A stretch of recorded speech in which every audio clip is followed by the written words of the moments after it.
عليكم ورحمة الله تعالى وبركاته. مرحبا بكم في قناتكم قناة موسوعة المرأة. نتمنى هذا الفيديو يلقاكم بأحسن الأحوال يا رب. اليوم جيتكم فيديو خاص روتين العناية بالبشرة الجافة وشديدة الجفاف بمنتجات رائعة متواجدة في الأسواق الجزائرية وبسعر معقول. خليكم مع الفيديو للآخر.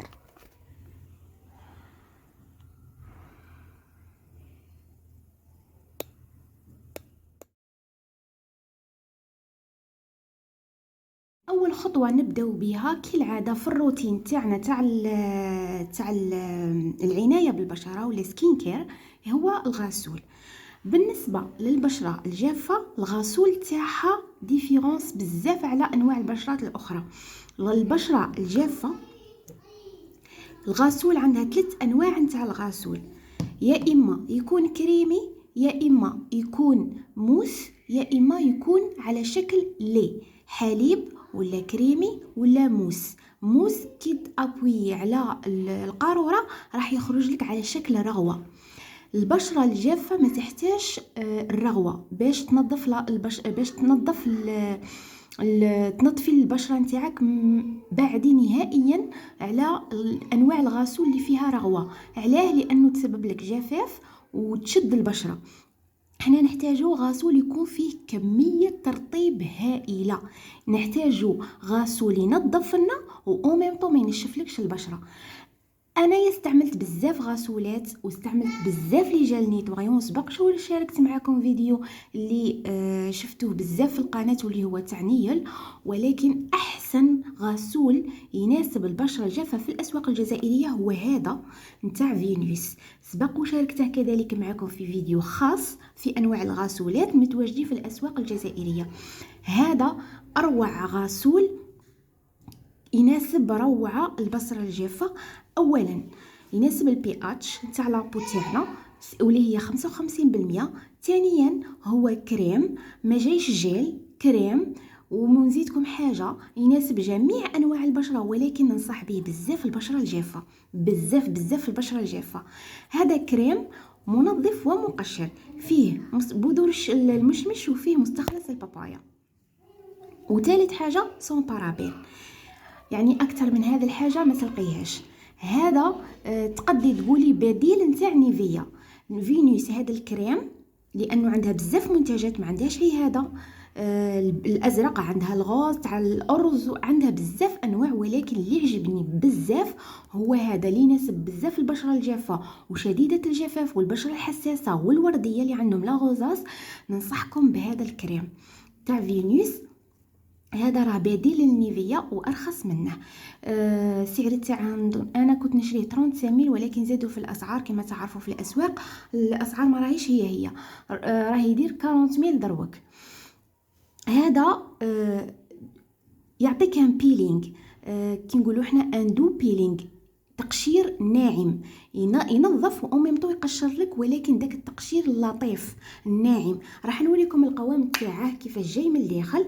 شوفوا كيفاش جاي كريمي، شوفوا قوامه كيفاش جاي دوس كريمي، يحتوي على حبيبات الى راكم تشوفوا فيها. شوفوا هما الحبيبات، ولكن ما تخافوش منها، حبيباته ناعمه وما تسببلكش ما تديرش جروح على البشره.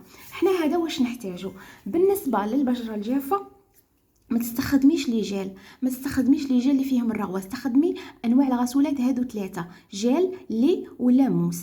طريقه الغسل، راح نروحوا لطريقه الغسل. طريقه الغسل بالنسبه للبشره الجافه والبشره الدهنيه والبشره العاديه ماشي كيف. البشره الدهنيه تحتاج غسل مضاعف. علاه؟ لانه البشره الدهنيه تفرز زهم سيبون، كي نقولوا احنا عندها زيوت بزاف. البشره هذيك تفرز بزاف زيوت، عكس البشره الجافه. البشره الجافه لا، لازم لها ترطيب، لازم لها رطوبه، لازم دائما تحتفظي بالرطوبه اللي في البشره نتاعك. احنا كيفاش راح نعطيكم طريقه ولا تكنيك ما راحش تلقاوها في فيديو اخر.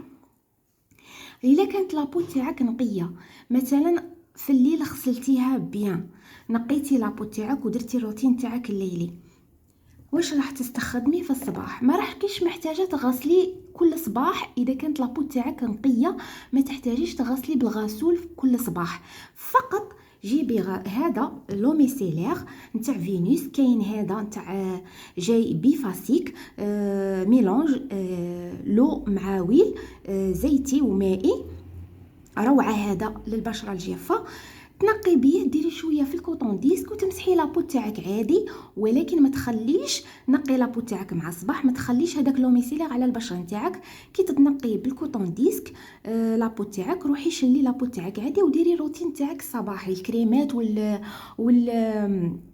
والواقي الشمسي واش راكي حابه ديري والفيتامين سي اكسيتيرا. اما اذا كانت لابو تاعك كي نقولوا ما نظفتيهاش مليح في الليل، ولا كنتي عيانه، ولا المهم محتاجه تنظيف، واش راح ديري؟ راح ديري دابل كلينسينغ، واللي هو مثلا الغسول المضاعف تحتاجيه بزاف في الروتين المسائي، باش هكا تحافظوا على الزيوت اللي تفرزها البشره نتاعنا، لانه في الليل البشره تاعنا تفرز بزاف زيوت. هذوك الزيوت احنا رانا بالغسل الصباحي رانا نقلعوها، والبشره الجافه تحتاج للزيوت عكس البشره الدهنيه. على بها نصحتكم بهذه الطريقه نتاع اللي تكون بشرتها نقيه في الليل، ما تحتاجيش غسل، فقط استعملي لو ميسيلير، ولكن ما تخليش على لابو تاعك، شلي لابو تاعك. اذا جيتي مثلا خرجتي برا وكنتي في العمل ودرتي مكياج بزاف ثقيل ودرتي بزاف مكياج، تحسيتي لابو تاعك شاحبه وفيها بزاف اوساخ وكانت غبره بزاف برا، واش راح ديري؟ قلت لك راح تستخدمي الدبل كلينسينغ. هذه الطريقه تناسب ايضا كل انواع البشره، سواء البشره الجافه ولا الدهنيه ولا العاديه ولا الحساسه. اللي دير بزاف المكياج وتخرج برا وكان الجو مغبر ولا لابو تاعها تحسها مسخه، ديري الغسل المضاعف، راح يعطيك نتيجه روعه في التنظيف ويعطيك جلوي سكين، تحسي لابو تاعك فريمون نقيه. واش راح تستخدمي؟ اول خطوه راح ديري لو ميسيلير، راكي دخلتي من برا وبغي ديري الروتين تاعك المسائي، تنقي وجهك واكسيتيرا، ولا الروتين الاسبوعي مثلا، راح ديري اول خطوه هو لو ميسيلير. راح تنقي كامل لابو تاعك من المكياج بكوطون ديكس، تنقي بيان لابو تاعك من المكياج، وكي ديري لو ميسيلير باش تنقي لابو تاعك ماشي تحردي وجهك ولا تحردي عينك، لا، كميه في الكوطون ديسك وديري ضغطي بالضغط على منطقه العينين ونحي المكياج. كي تنحي كامل المكياج، هذه الخطوه الاولى، راح مباشره بلا ما تغسلي وجهك تروحي للغسول عفوا، راح تستخدمي هذا الغسول الكريمي ولا اللي ولا موس للبشره الجافه. راني هذا الروتين للبشره الجافه وشديده الجفاف والحساسه. راح ديري كريم المنظف في هذه الآلة نتاع فوريو اللي سبق وشاركتها معاكم، ولا تستخدمي بيوتي تول تاني عندها نفس الطريقة، ولكن فوريو أحسن من بيوتي تول. واللي ما عندهاش عادي تستعمل بيوتي تول، برك تنقيها وتنشفها، ما تخليهاش بالماء تاعها، لأنه بيوتي تول دير لي بكتيري، لأنه تحتوي على هذيك البونج، عكس فوريو أحسن منها يعني بلا ما نهضروا. راح ديري كميه من الغسول من الكريم هذا على الفرشه تاع السيليكون، تستخدمي النتوءات الرقيقه ماشي الغليظه، هذه خاصه بالكوماج ولا المساج، هذه خاصه بالغسل اليومي.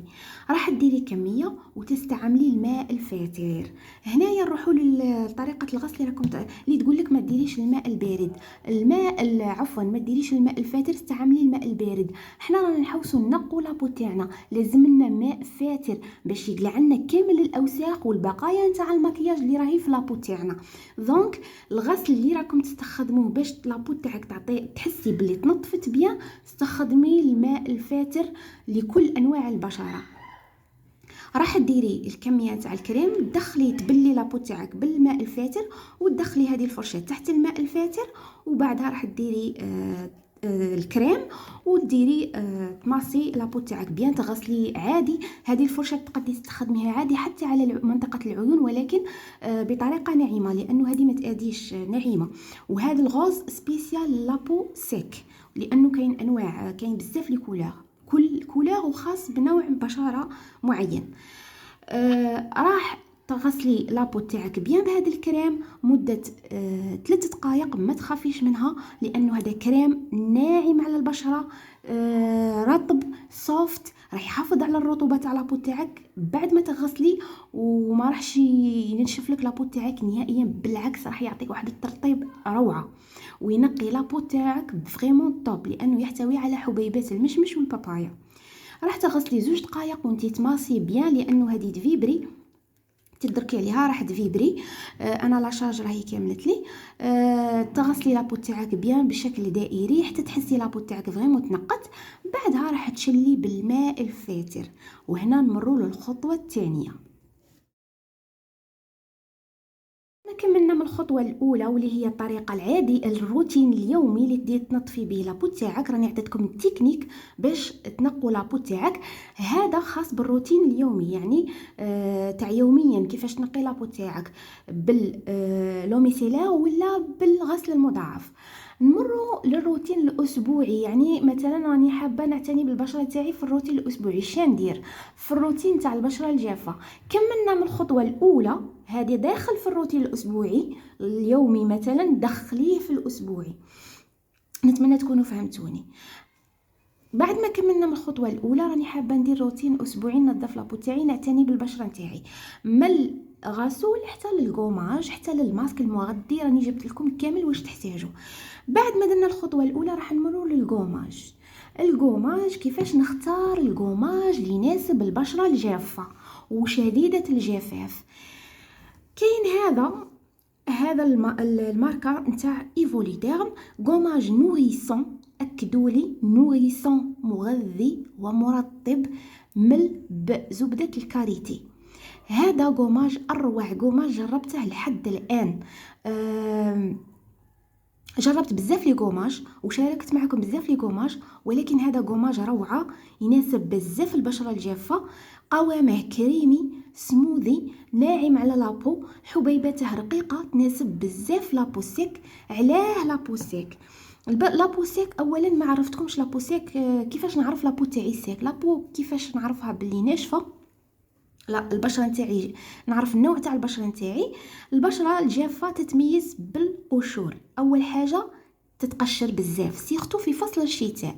ثاني حاجه تحسي لابو تاعك صغيره مشدوده، ما تحسيهاش فيها مرونه، وما تحسيهاش ناعمه مرنه، ما تحسيش فيها نعومه، تحسيها دايما مزيره مشدوده، شاحبه، ما فيهاش لمعه.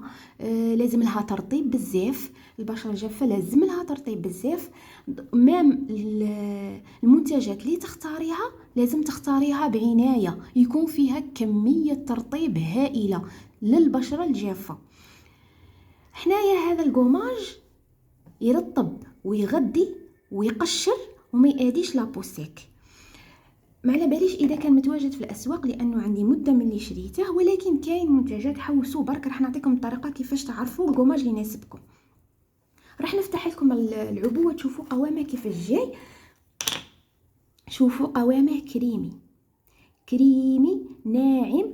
نوريكم نقرب لكم اكثر حتى الحبيبات اللي فيه ما تبانش نهائيا، ما تحسيهاش. تالمو ناعم، ما تحسيش مام كي ديريه على لابو تاعك ما تحسيش. غوماج روعه للبشره الجافه، وما عندهمش غير تاع زبده الكاريتي. انا اللي عجبني يناسب لانه زبده الكاريتي تناسب بزاف لابوسيك. عندهم تاع الخيار، عندهم اعتقد تاع جوز الهند، عندهم بزاف، ولكن انا هذا اللي عجبني تاع زبده الكاريتي. هذا اروع غوماج، اذا لقيتوه في الاسواق شروه بدون تردد. السعر تاعه راح نعطيكم كامل الاسعار تاع المنتجات في اخر الفيديو. اذا ما لقيتوش هذا الغوماج كاين غوماج نتاع STEVES جنتل سموذينغ بالشوفان. هذا دو زونا ماسك و ميم طون سكراب. راني ديجا شاركت معكم فيديو خاص بمنتجات STEVES. هذا بالشوفان. هذا كيفاش نعرف الغوماج اللي يناسب البشره الجافه. راح نقلب العبوه، ماشي هذه الطريقه، ماشي هذه المعلومات ماشي متواجدين كامل في لي غوماج، ولكن راح نوريكم كيفاش تعرفوا. كيما هنايا داير لكم جنتل وداير لكم موديرايت وداير لكم ديب. جنتل يناسب البشره الحساسه والحساسه. موديرايت يناسب البشره العاديه. ديب يناسب البشرة الدهنية، ديب لأنه عميق، البشرة الدهنية تحتاج تنظيف عميق. إذا لقيت اللون الأزرق في جنتل معناتها يناسب البشرة الجافة. إذا لقيت اللون الأزرق في مودرايت يناسب البشرة العادية. إذا لقيت اللون الأزرق في ديب يناسب البشرة الدهنية. هذه هي التكنيك اللي تعرفي بها الكوماج اللي يناسبك. ما لقيتيش هذه المعلومات عادي، كيفاش نعرف؟ راح تفتحي العبوه وتشوفي تضغطي وتشوفي قوام الكوماج من الداخل كيفاش داير. اذا كان قوامه كيما هادي كريمي سموذي حبيباته رقيقه هذاك يناسبك، يناسب البشرة الجافة. إذا كان قوامه الحبيبات اللي داخل في القماش خشينة ما تشريش، بعدي عليه لأنه ما يناسبش البشرة الجافة وما يناسبش البشرة الحساسة. وما كاينش غير هذا تاع الشوفان. اذا ما لقيتوش هذا تاع الشوفان استعملوا تاع المشمش، كاين تاع القهوه، كاين بزاف انواع. شرو تاع الابريكو روعه، صالح لكل انواع البشره، قوامه كريمي حبيباته ماشي خشينه وكذلك الريحه نتاعه بزاف شابه. اذا ما لقيتوش تاع الشوفان شرو تاع الابريكو، روعه، عن تجربه روعه. دونك كيفاش راح نستعمل الكوماج هذا؟ راح نجيب كميه بعد ما نكون نظفت البشره نتاعي ونشفتها بالمنديل الخاص بالبشره نتاعي، راح نطبق كميه سخيه على البشره نتاعي. انا اللي عجبني اكثر هو هذا الكوماج تاع ايفوليديرم، اذا لقيتوه شروه روعه، اذا ما لقيتوش شروه نتاع استي ايفيس. راح تطبقي كميه على لابو تاعك كماسك وتخليه ينشف هذا الكوماج. بعد ما ينشف راح يولي ناشف، راح تجيب اصابع بالاطراف تاع الاصابع نتاع يدك وتبقاي ديري تبرمي هذاك الكوماج، راح تحسيه يتبرم كيما الاوساخ. كيما من تكيسي راح تشوفي هذا الكوماج يتبرم كيما الاوساخ من الاسفل للاعلى وباصابع اليد، ماشي بيدك كاع، باطراف الاصابع عفوا، بطريقه ناعمه وسلسه، وراح تبقاي تبرمي تبرمي تبرمي حتى تحسي داك الكوماج كامل تبرم وقلع لك كامل هادوك لي سيلول مورت. بعدها راح تشلي لابو تاعك بالماء الفاتر. علاه؟ دوك نقولكم علاه كي نمروا للخطوه الثالثه. تشلي لابو تاعك بالماء الفاتر وبعدها راح تنشفي، راح يعطيك واحد النعومه. هذا الكوماج النعومه تاعه فائقه، ترطيب فائق، روعه روعه. راح نمروا للخطوه الثالثه. الكوماج وغسلنا وجهنا بالماء الفاتر باش نفتحوا المسام. علاه؟ باه نديروا الماسك. الماسك يا اختي يا عزيزتي اللي تقول لك الماسك ما يعطيني فعاليه، الماسك باش يعطيك فعاليه لازم تكون المسامات مفتوحه. هذه الغلطه اللي راكم ديروها. كي تغسلي بالكوماج، كي ديري الكوماج تاعك وبعدها غسلي بالماء الفاتر باش تفتحي المسام، كي تطبقي الماسك يعطيك فعاليه. انا جبت لكم هذا الماسك، ما بحبيتش نكثر عليكم بزاف لي ماسك. اللي عجبني اكثر ماسك عجبني وفعاليه نتاعه روعه ويعطيك فريمون تشوفي الريزلت تاعه، هذا الماسك تاع ميك اللي سبق وشاركتها معكم. هذا ماسك فيزاج بيوريفيون اكليرسيسون، هذا قناع الوجه مطهر ومبيض بعرق السوس. كاين زوج انواع، كاين لارجيل بلون وعرق السوس، وكاين نتاع الفحم الاسود. انا بالنسبه للبشره الجافه والحساسه ننصحكم تشرو هذا نتاع عرق السوس. بالنسبه للبشره العاديه قادر تستعمل للنوعين، لانه البشره العاديه هي احسن انواع البشره. البشره الدهنيه تستعمل تاع الفحم. هذا قناع مغذي ومبيض. كاين ماسك مغذي وكاين بيلوف ماسك وكاين ماسك مرطب، يعني لازم تفرقوا بين انواع الماسكات. البشره تاعنا تحتاج قناع مغذي، كيما نغذوا البشره تاعنا من الداخل لازم لها غذاء خارجي، واللي هما لي ماسك اللي نديروهم. لي ماسك مهمين بزاف للبشره، سيرتو البشره الجافه. البشرة الجافة من أكثر أنواع البشرات اللي تتجعد بالخف، ولازم لها عناية يعني فائقة، ولازم لها ترطيب مضاعف. دونك هذا قناع مرطب ومغذي ومبيض في نفس الوقت. من نقرب لكم إلا حبيتوا تدو فون ديكرون، ديجا راني حاطة فيديو عليه سبيسيال وهدرت لكم عليه بكل تفاصيل. راح تطبقي هذا الماسك على وجهك، قناع، كوني ساخيه طبقيه على وجهك بعد ما تكوني نشفتي لابو تاعك، طبقي كامل على لابو تاعك وخليه ينشف كي ينشف بعدها روحي غسلي بالماء الفاتر، بعدها غسلي بالماء البارد. القناع باش يعطيك فعالية، اي قناع سواء هذا الجاهز ولا الماسكات الطبيعية، المهم قناع يكون مغذي، لازم قناع مغذي. عاد نمروا الماسكات الاخرى. القناع المغذي هو الاساس في الروتين تاع كل انواع البشرة. البشرة تاعنا تحتاج تغذية خارجية، تغذية خارجية من الماسكات للسيرومات للترطيب للمرطبات اكسيتيرا. لازم لها ترطيب، لازم لها تغذية خارجية، واللي هما لي ماسك سواء الجاهزة ولا طبيعية اللي نديروهم بالمايزينا ويا وخت ناتور، ولا مطحون عرق السوس ويا وخت ناتور. كاين بزاف ماسكات جاهزة. اذا حبيتوا ندير لكم فيديو خاص خلوا لي في التعاليق. بعد ما كملنا من الخطوة الثالثة وطبقنا الماسك المغذي، راح نمروا للخطوة الرابعة. كملت من الماسك المغذي، درت ماسك مغذي. راني حابة نزيد ندير ماسك بيلوف باش يعطيني نضارة، ولا مثلا عندي مناسبة وراني حابة نزيد نفتح لابو تاعي وتولي فيها اشراقة ونضارة اكتر، راح تستخدمي ماسك بيلوف. ماسك هذا اروع ماسك بيلوف جربته، نتاع دونا باولا لحد الان، وكاين نتاع زينيكس قناع ذهبي، وكاين بالفحم. القناع الذهبي ننصح به البشرة الجافة والحساسة، القناع نتاع الفحم ننصح به بزاف البشرة الدهنية. هذا راح تطبقيه بعد ما تكوني درتي القناع المغذي، واي قناع سواء الجاهز اللي وريته لك ولا قناع انتي خدمتيه في الدار يعني طبيعي. بعد ما تكوني غسلتي نشفي بيان لابو تاعك. لازم هذا القناع بيلوف ماسك يطبق على بشرة تكون ناشفة ونقية. راح تابليكي كميه منه على لابو تاعك كامل، وكوني سخيه. طبقي كميه تكون سميكه باش كي تجي تقلعيه ما يضركش لانه شويه مؤلم. ديري كميه تكون خشينه باش كي تنحيه ما يغبنكش لانه يطير كيما السكوتش. هذا واش الدور تاع البيلوف ماسك. عكس هذا نتاع القناع نتاع المغذي. القناع المغذي شي يدير؟ راح يغذي لنا لابو تاعنا، راح يحافظ على النعومه تاع لابو. هذا صراحه روعه، يعطيكم واحد النعومه وواحد الترطيب وواحد التفتيح، يعطيك واحد اكليرسيسون توب، تحسي بالفرق قبل وبعد. القناع المغذي يعطينا ترطيب، يعطينا نعومه. البشره اذا كانت شاحبه تولي للون الطبيعي تاعها، اذا كانت باهته. هادو هما دور الماسكات المغذيه.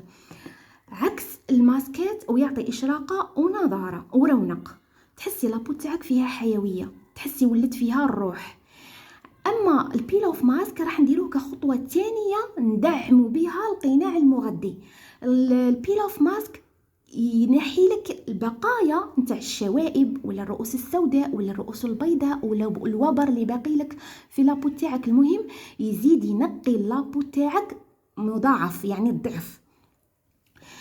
ديري كميه وبعدها خليه ينشف وقلعيه كيما سكوتش. برك حاولي على لابو تاعك، هذا راح يعطيكم واحد الاكليرسيسون، واحد التبييض، واحد الترطيب روعه، سيرتو اللي تكون عندها مناسبه. اللي تقول لي انا لابو تاعي ماشي محتاجه تفتيح وما عندهاش شوائب، يعني صاي نكتفي ندير فقط الماسك المغذي، عادي تقدي تستغني على البيلوف ماسك، ما راش خطوه اساسيه. انا برك عطيتكم كيفاش تتهلاو في لابو تاعكم من الماسك المغذي، وعطيتكم الماسك بيلوف. عادي تقدي ما ديريش الماسك بيلوف، واش ديري في بلاصته، ما راكيش محتاجه لابو تاعك راها بيان، فيها حيويه، فيها اشراقه، فيها نضاره، ما تحتاجش حتى حاجه. عادي تقدي تستخدمي ترطيب، برك ترطيب.